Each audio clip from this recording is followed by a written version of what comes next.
I'm Xin Lee from Yongin Severance Hospital. The title of this article is Positive Predictive Value from Abnormality Scores from a Commercial AI-CAD for Mammography.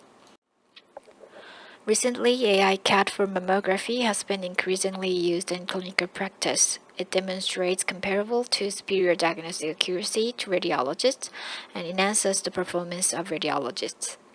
In Korea, to my knowledge, Lunit Insight for mammography is exclusively used after receiving KFDA approval. This system provides a continuous abnormality score ranging from 0 to 100, accompanied by a corresponding ROI for each breast. The vendor sets the cutoff for positive finding is at 10%. When interpreting mammography with the AI, I designed this study based on following questions. What does the score mean? A score of 50% doesn't appear to imply a 50% chance of cancer. In other terms, how reliable is this score? Should I recall or not?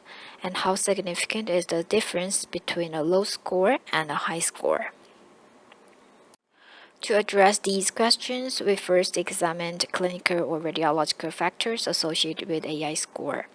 And we conducted a comprehensive analysis of the AI score, looking into its distribution in benign and malignant cases, and assessing its positive predictive value in a consecutive population. We have utilized AI-CAD since our hospital opening, and over 10,000 mammograms were examined up until May 2022. Out of these examinations with an AI score above 10 accounted for 798 breasts from 728 patients. Due to some revisions, 142 breasts were excluded, leaving us with 656 breasts with abnormal AI scores for analysis. Mammograms were taken using the Pristina, and an experienced radiologist conducted a retrospective image review to record the imaging findings where AI made markings.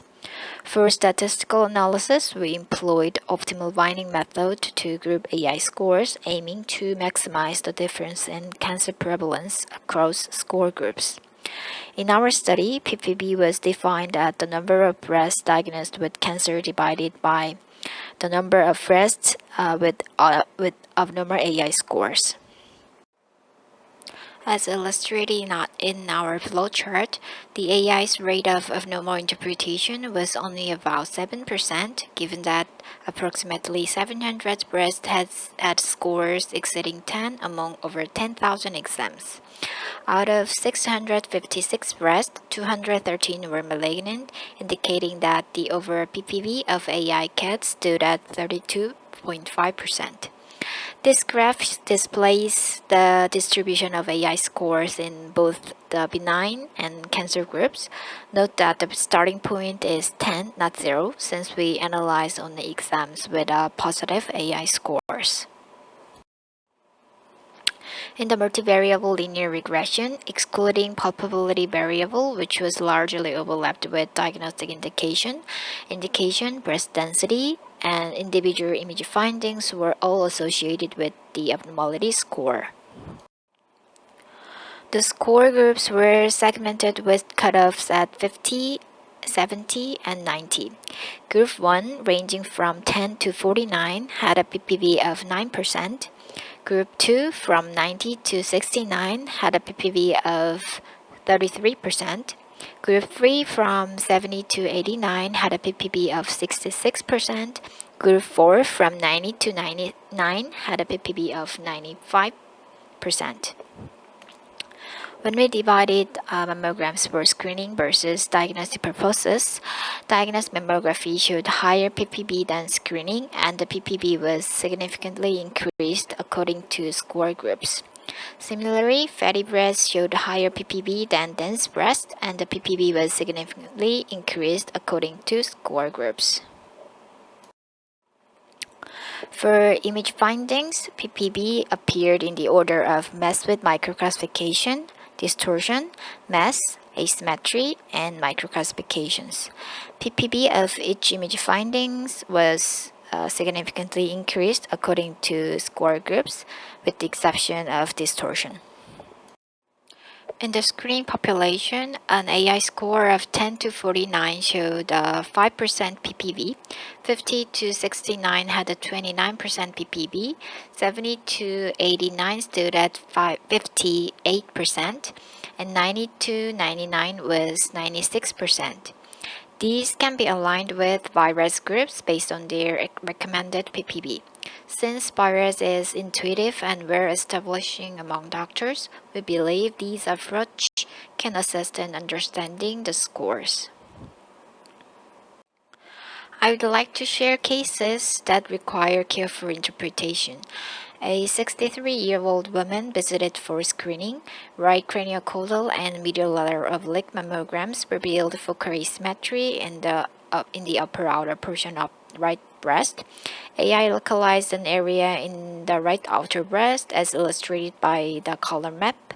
AI assigned abnormality score of 29% to right breast and labeled the left breast as low. Ultrasound-guided core biopsy confirmed invasive ductal carcinoma. Based on our study, even low scores have power equivalent to virus 4A. So if there is a discernible abnormality in the marked area, we might need to recall the patient for further studies. This is 40-year-old woman visited due to right breast pain with lump, and right craniocaudal and medial lateral oblique mammograms showed suspicious mass opacity at right upper central portion with focal skin thickening.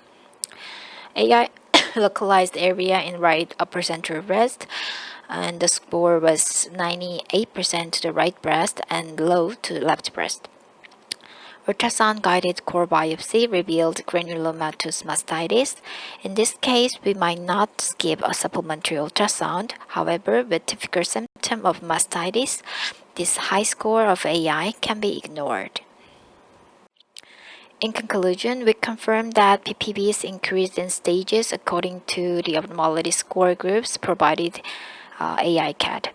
This stepwise PPV displayed by the AI score can be interpreted in the context of virus, and based on this approach, even a low score can be considered as having the significance of virus 4A, so we need to interpret such cases with caution. This data was collected retrospectively from a single institution. The grouping wasn't initially conducted for a calibration based on virus. Thus, this result should be viewed as a serendipitous finding. Thank you.